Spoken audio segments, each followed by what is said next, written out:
السلام علیکم ورحمۃ اللہ وبرکاتہ نحمد و نصلی علی رسول الکریم اما بعد صدر انجمن اساتذہ کرام دینی بھائی اور دوستو، آج کے اس انجمن میں میری تقریر کا عنوان ہے ہمارا دین اسلام ہے۔ بچوں، ہمارا دین اسلام ہے۔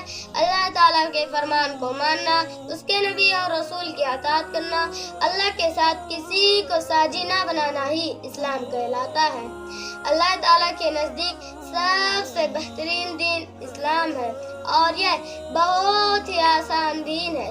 اس میں زندگی گزارنے کے لیے تمام صحیح طریقے موجود ہیں۔ اسلام کے سوا جتنے بھی دین ہیں سب باطل ہیں۔ اللہ تعالیٰ کا فرمان ہے وَمَن يَبْتَغِي غَيْرَ الْإِسْلَامِ دِينًا فَلَن يُقْبَلَ مِنْهُ سورہ آل عمران آیت 85۔ جو شخص اسلام کے علاوہ کوئی اور دین تلاش کرے تو وہ دین قبول نہ کیا جائے گا۔ اب آخر میں دعا ہے کہ اللہ تعالیٰ ہم تمام مسلمانوں کو اپنے دین اسلام کے مطابق زندگی گزارنے کی توفیق عطا فرمائے، آمین یا رب العالمین۔ السلام علیکم ورحمۃ اللہ وبرکاتہ۔